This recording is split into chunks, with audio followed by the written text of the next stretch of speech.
I'm recording! And cut.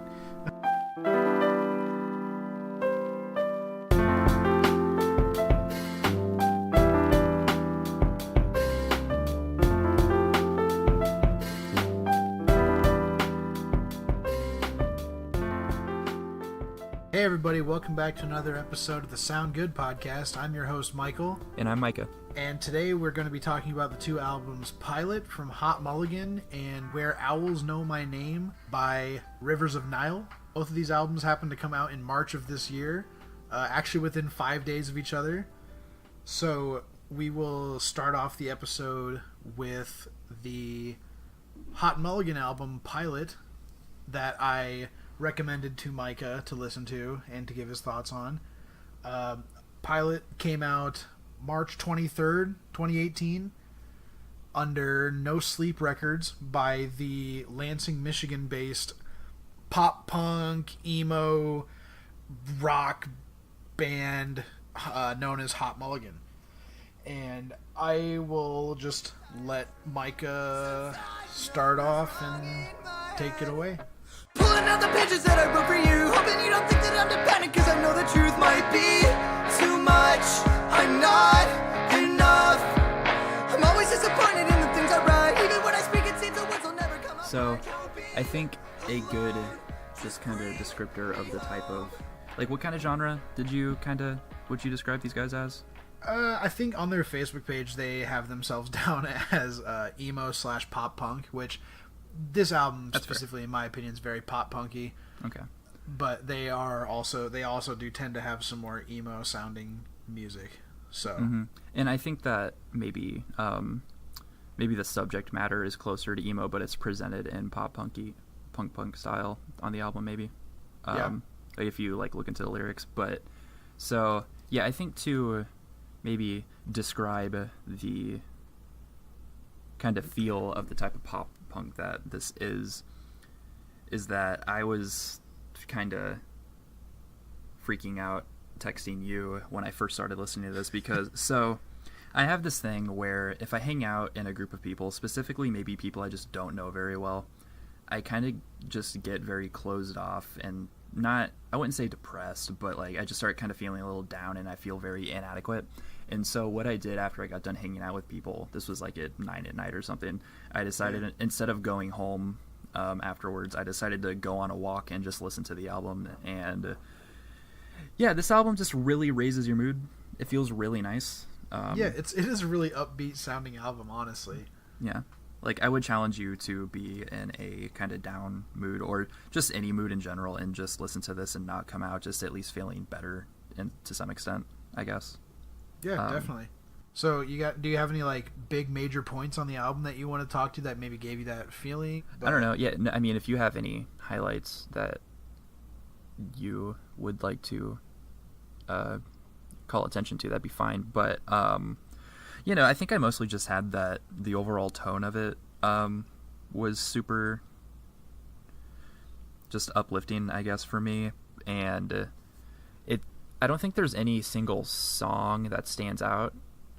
I think that maybe the fourth song, the soundtrack to Missing a Slam Dunk, is maybe one of my. I just really like the chorus of it. Yeah. But so I think that I don't know, just kind of if I paid attention to the lyrics, the way that I was trying to word it when I was jotting down some notes is that I think I wrote the subject matter is typical sort of sad Sally stuff. Yeah. But it's presented in a nostalgic and heavily relatable way. It's like a warm and fuzzy trip down a memory lane. Yeah, definitely. And obviously, I don't know, it seemed like they were writing from personal experiences, but so even though it's none of it's stuff that happened to you, it was still pretty relatable. But yeah. So speaking of the writing from personal things, I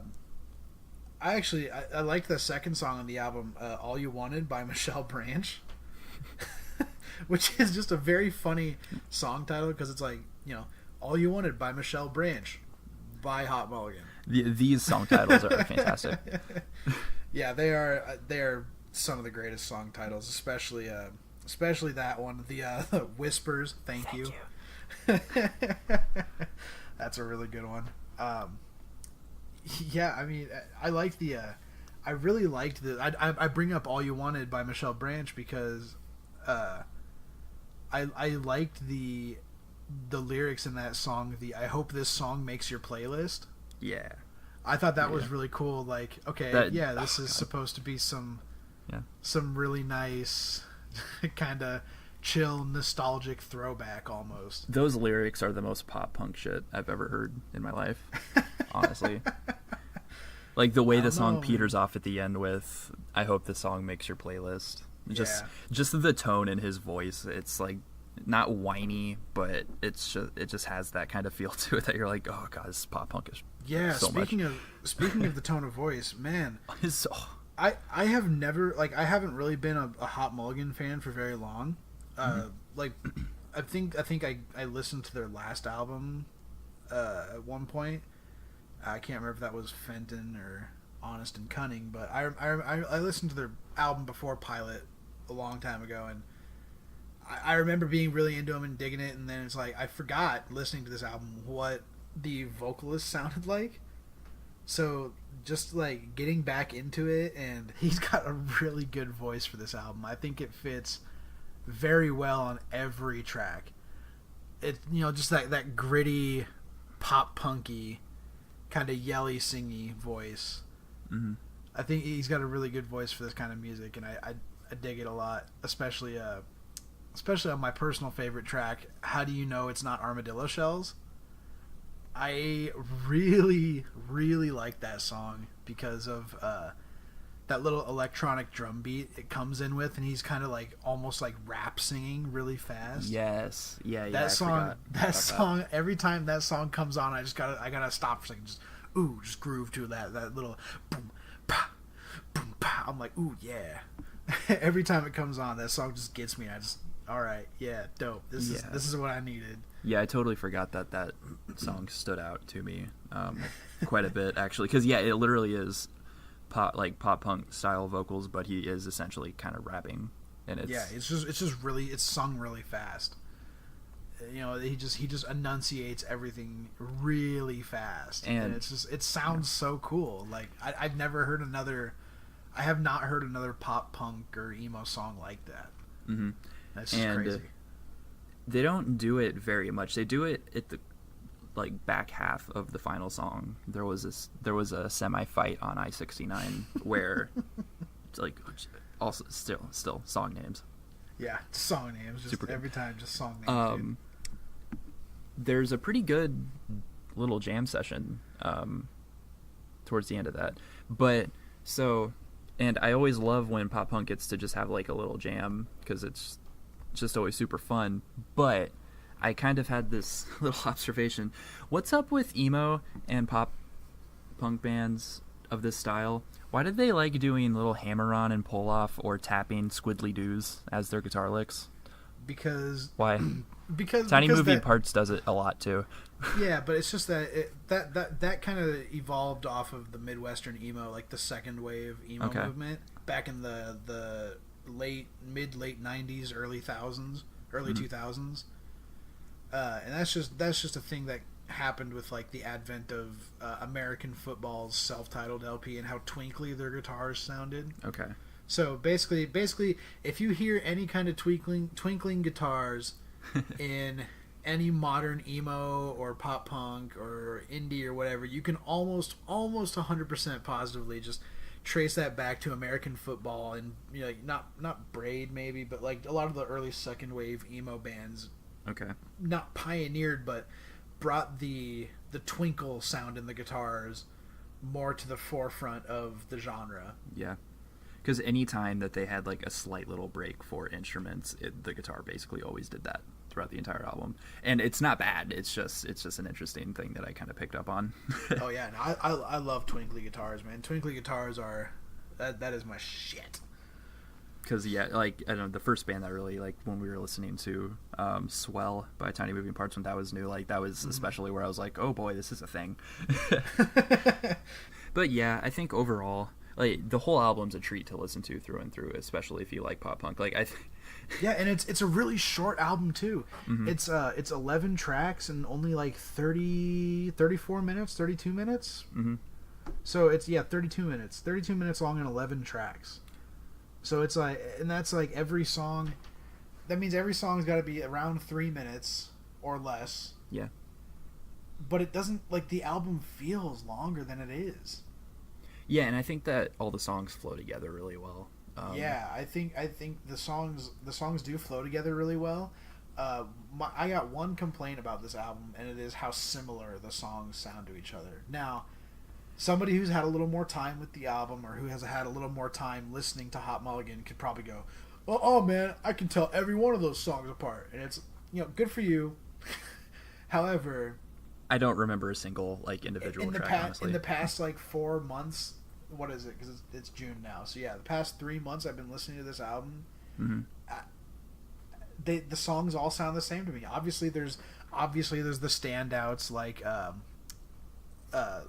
All You Wanted, like How Do You Know It's Not Armadillo Shells. Yeah. There was one other one, I can't remember which one it was now, but I do remember how it sounded. That was really kind of stood out. But overall, the sound, I mean, they're a pop punk band, so the songs are just going to naturally, unfortunately, sound very similar. Yeah, but like in the moment when you're listening to it, you're like, oh, you don't care. You're just like, hell yeah, this is great. Love it. You just jam. But yeah, then afterwards, you don't remember what track that you want to go back to listen to again, because like you said, it kind of all just kind of runs together. And like, yeah, exactly. In that same vein, maybe a con that I can think of, I just kind of took note that there's nothing really special with the instruments, really. Yeah, they're all pretty par for the course for the genre, I guess. Mm-hmm. It's just the melodies that they actually wrote are just super solid, I guess. Mm-hmm. Like, I was never surprised on the album at all.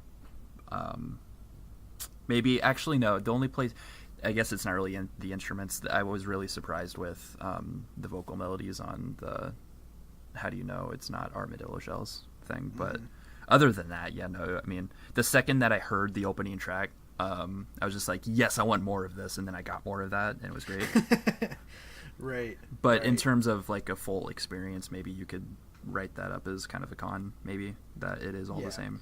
Yeah, it's not a con to me personally. Yeah, not for me either. Not with this album specifically. With this album, it's not a problem to me. Normally, I would have a problem with very similar sounding like songs, but this one here, a little more understandable with it, because while they do have the songs all down. Now, when I say the songs sound similar, I don't mean like they sound like, oh, they just took that from the first song and kept reusing it. Yeah. I just mean they all have the similar feel to them. Like they all have a similar tone to them, a similar sound that they're aiming for, and just a similar overall feel that each song is trying to grab at, which makes it hard to differentiate what song you're listening to unless you're actively watching it, or like watching which song you're listening to, or if you just listen to it enough to where you just know when the songs end. Yeah. Because if you just threw this on in the background, I do it at work sometimes. I throw the song in my truck on in the background, I just let it play. And I don't know when the songs change. It's just suddenly I'm listening to a different chorus and I'm like, oh yeah, it's this song now. All right, cool. Yeah, totally. But then, however, in other albums, most of the time I can listen and be like, okay, that song ended there. This song started now. And that's sometimes a good thing, sometimes a bad thing. In this case, it's a good thing. Mm-hmm. It just happens to work out for Hot Mulligan on this one. Yeah, and basically, my very first initial thought for the album is just, hey, do you like upbeat punk rock? Hey, turn this podcast off. Go listen to the album right now. Fuck you. What are you doing? Yeah, but then come back. But it's just super solid fun pop punk album. Yeah, super solid fun pop punk album. Pulling out the pages that I wrote for you, hoping you don't think that I'm dependent, cause I know the truth might be too much and not enough. I'm always disappointed in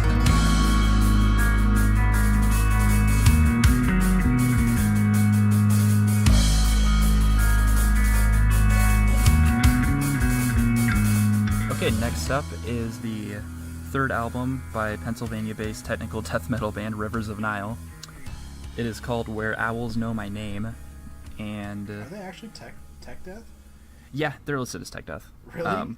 Okay. So that's where, yeah, I was gonna have a lot of interesting points about that because this album feels a lot less tech death than the previous stuff. Yeah, but definitely. there's still elements in there, but Yeah, every now and then for sure. but what'd you think about? I know this isn't probably the genre that you actively search out for, but yeah, I'm not too big into the death metal. I guess tech death is what they are now.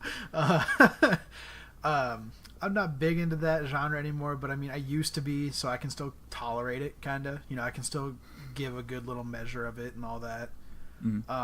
Yeah, no, this album actually only came out 5 days before the Hot Mulligan album, funny enough, which that's just coincidence that we happen to put them on the same episode. Kind of funny. And it came out on Metal Blade Records. Yep, Metal Blade Records too.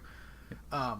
And I thought they were more progressive. I thought they were like a prog metal band. I thought they were gonna be like, I thought I got a pretty like proggy sound from this, but that's interesting hearing you say very different from the previous stuff. Yeah, it must be. I wouldn't know. So I'll take your word on that. However, I fairly enjoyed this album. Honestly, it comes in at about 52 or 54 minutes long. It's easily longer than any of the other albums we've talked about so far on this show. Yeah, 56 minutes long actually. So it's even longer than the new Dance Gavin Dance album, which is crazy. And the reason I mentioned the length is because I feel like this album, I don't want to say suffered, because it didn't really like downgrade anything on the album, but this album also kind of had the same thing that Hot Mulligan had with Pilot, where the songs all kind of sounded similar to me after a certain point. Like the intro track, Cancer Moonspeak, which by the way I love these intro and outro tracks. The intro and outro tracks are very good. Cancer Moonspeak was a very good opening track. I felt like it gave off a really like eerie and really like, what's the word I'm looking for? A really storied like kind of intro, just with the sung vocals. So that's the thing this album did. That's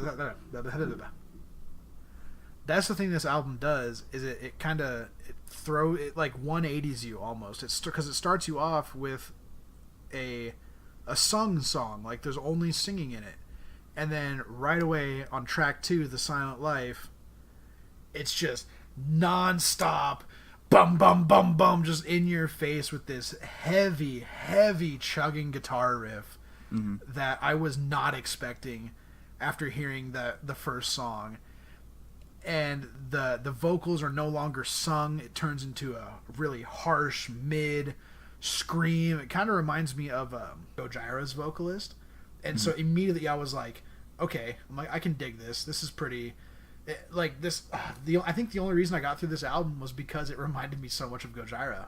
And just in terms of like riffs and pairing of the drums with the vocals and the riffs. It was just, I was gonna say one of their strongest writing attributes that they have across all their albums is pairing up heavy guitar riffs with heavy double bass. Honestly, you know what though? I will say I was not a big fan of a lot of the drums on this track.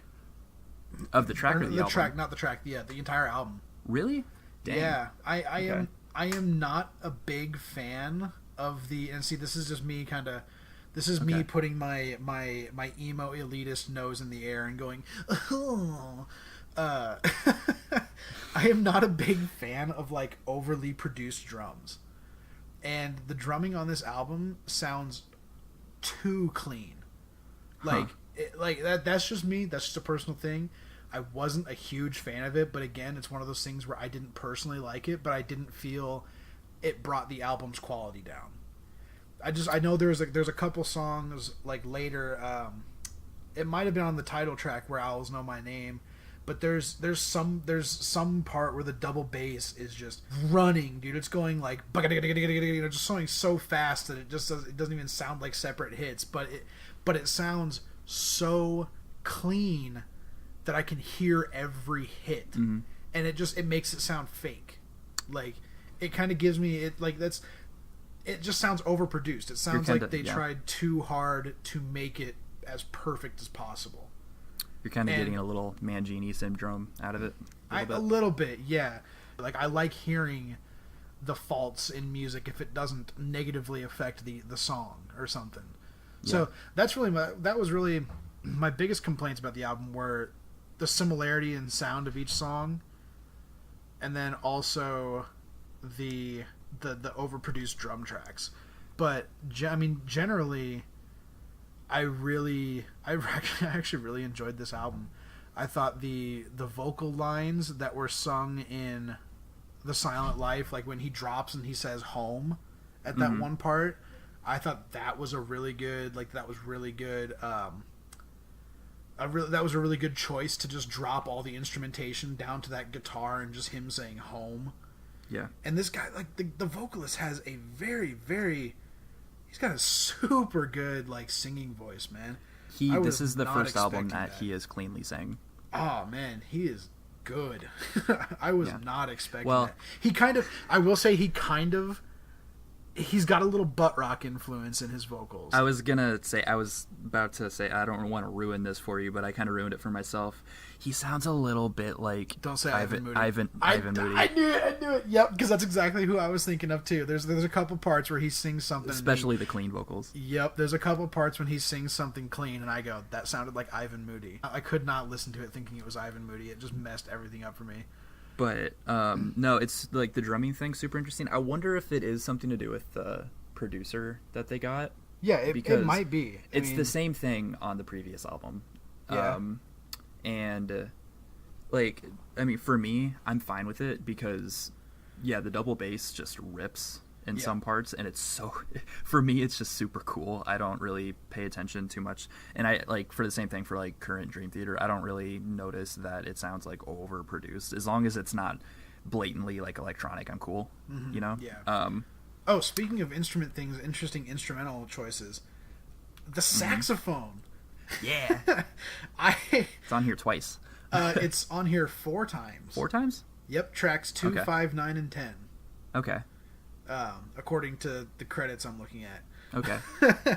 So it's on, what is that, tracks? It's on A Silent Life, Subtle Change, and then the last 2 songs, the title track and Capricorn Agoratopia. Mm-hmm. And you could tell that they were trying to have that as a common motif. I am usually not a fan of hearing saxophone in metal, especially death metal like this. Yeah. I usually can't stand it because it's usually just annoying and out of place and very really grating. just really grating on your ears and just really whatever. This they used it pretty tastefully though. Mm-hmm. They only used it in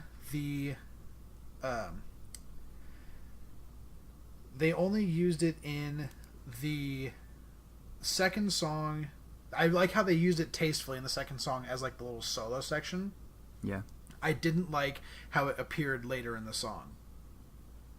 I didn't like how it came back later in the song, all crazy and hectic during the little breakdown section.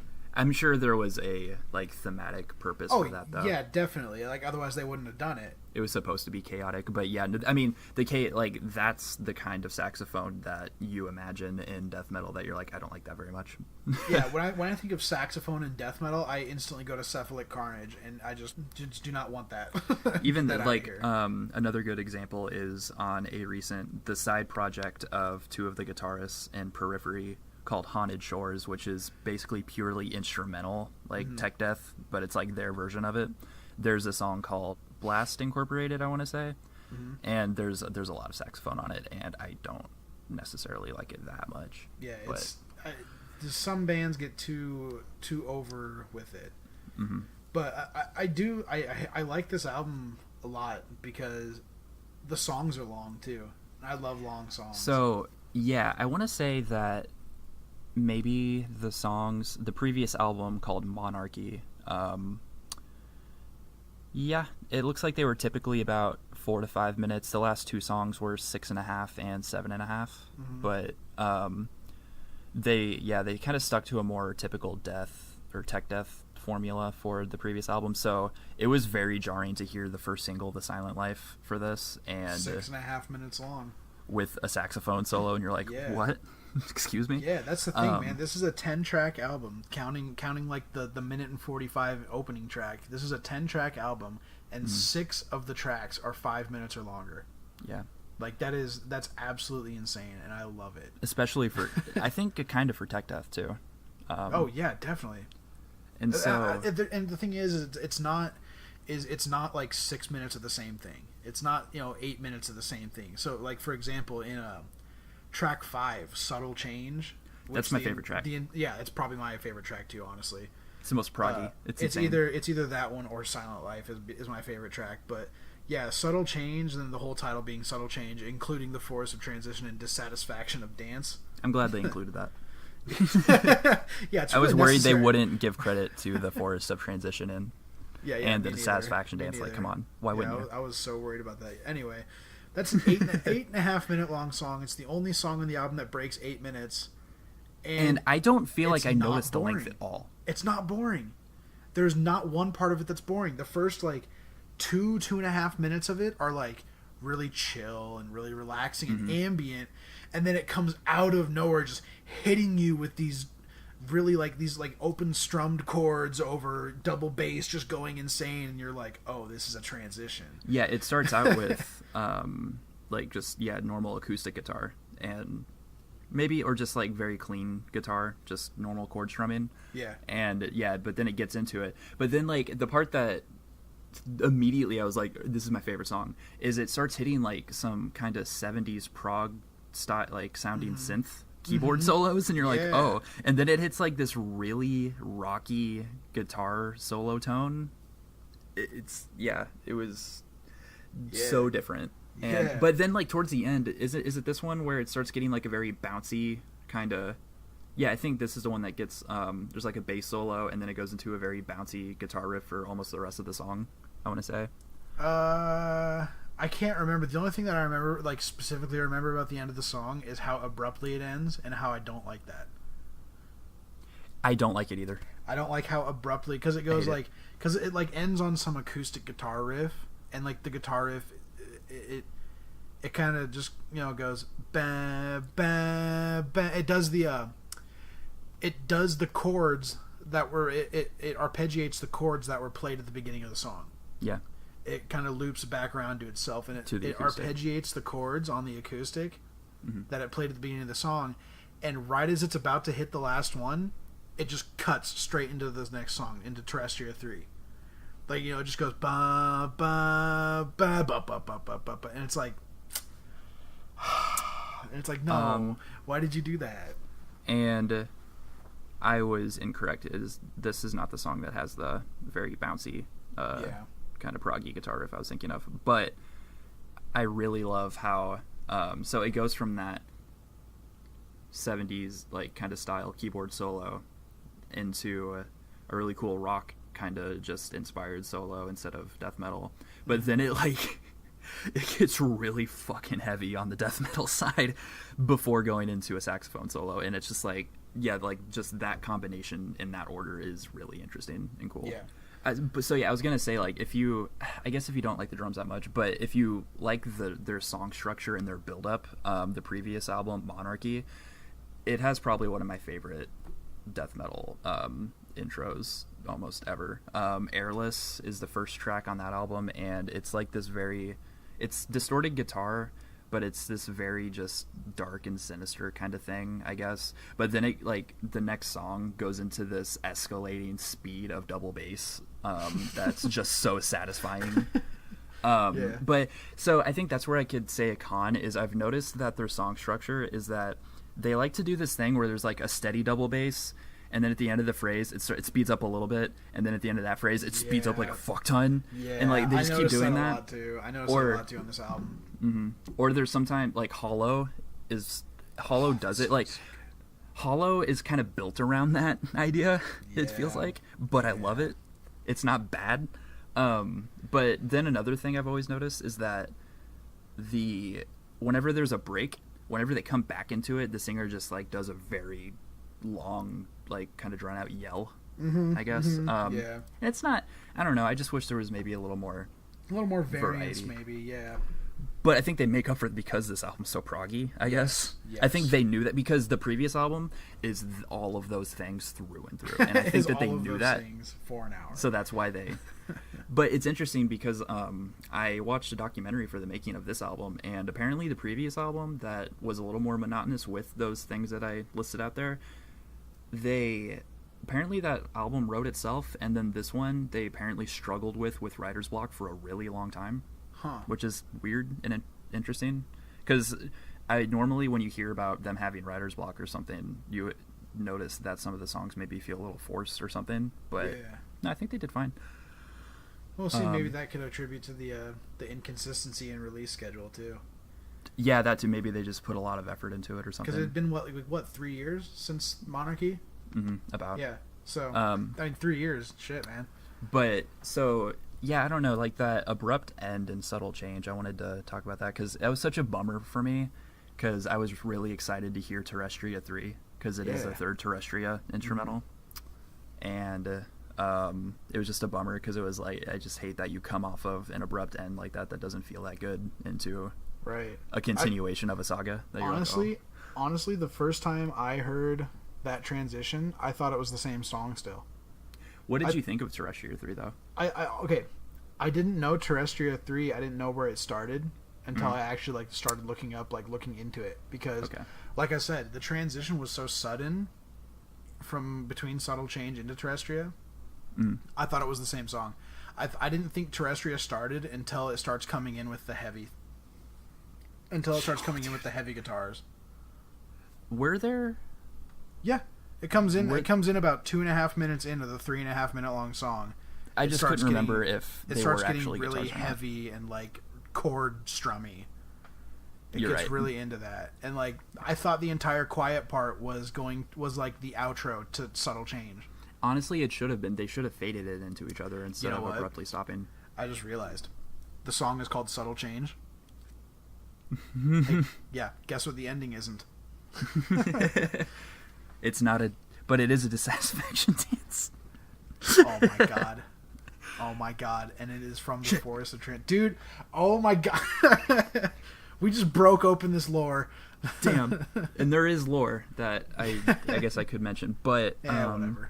But no, it was because like the previous album that had Terrestria 2. Terrestria 2 is like one of the best like metal instrumentals I've still ever heard. I'm going to still probably give it that. And it's like a 6-minute long song. So I was very confused and taken aback when this song started, and it was like the super quiet thing, and then it's still primarily like electronic sounds, which was super weird. But like, I don't know, the tone when it starts getting heavy and the electronic sounds start exploding and there's like drums and guitar behind it, I think that it was an interesting choice, but they did it really well. Definitely. But I didn't know this until I was looking into the album and then I looked back at all the Terrestria song titles. If you like, their first album in 2013 has the very first track is Terrestria 1 Thaw, and then you have Terrestria 2 Thrive on Monarchy, and then you have Terrestria 3 Wither. Ooh. And that's where it finally clicked with me that, like, I read somewhere that the album's not necessarily a continuous story, but they are all concepts like sort of like in the same world at the very least. There's not a singular character throughout all of it. Yeah. But the first album, Thaw, is basically spring in that world, and then Thrive is summer, and now I guess we would maybe be in the fall or maybe winter with Wither. Yeah. If you can go in that order. And I don't. There's not actually. You've got the constellations. Are the constellations in the other two albums at all? No. Like, there's no other mention of constellations like Cancer and Capricorn? No. Oh, man, that's weird.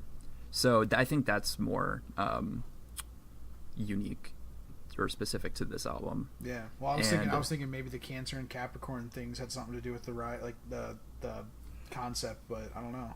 Yeah, so I think what they do is there is this kind of overarching just normal like world going on, but I don't think there's any actual story to any of the albums, because I think they still write personal lyrics. You know, they try to have a theme, I guess, because like the first and last tracks are related, but I don't think there's actually like a story across the album. They mentioned that the guy on the cover of this album, I guess the feel of the album is supposed to be wanting to escape your existence. Yeah, I definitely got that feel, yeah. Or just when does this end? And apparently that's supposed to be a guy who's just been around for millions of years, and he's just like, can life be over, please? And he looks tired. If you look at the album art. Right, for sure. But, yeah, I don't know. I don't have a ton else to say. It's just really cool to hear this band that put out a very cool tech death album 3 or 5 years ago, I guess, branch off into prog territory. Right. Yeah, definitely. But yeah, I mean, that's all I really got to say about it. I thought it was a pretty solid album front to back. There was some really high points in A Silent Life, A Subtle Change. Hollow was a really good song. Death is Real was another song I had a really good listen to. I liked the tasteful use of saxophone. There was only one point when I was just like, could have done without that, and that was the chaos at the end of Silent Life. But yeah, no, for the most part, pretty solid album. Good recommendation. Yeah, and if I don't know, for a listener, if you're interested in this album, or if you already know them, but you don't know the band Fallujah, they were a pretty big influence. They're another tech death band. There's a lot of inspired sounds on this album from Fallujah that the band has confirmed that they look to them for inspiration sometimes. So they're also worth checking out. Cool. But yeah.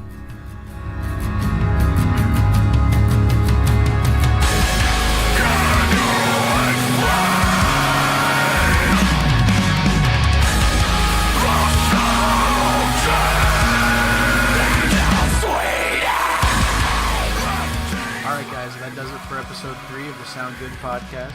Hope you enjoyed today's episode. Thanks for listening. Songs used today were How Do You Know It's Not Armadillo Shells by Hot Mulligan and Subtle Change, including the Forest of Transition and Dissatisfaction by the Rivers of Nihil. Thanks for checking us out, and don't forget to like and subscribe for more content.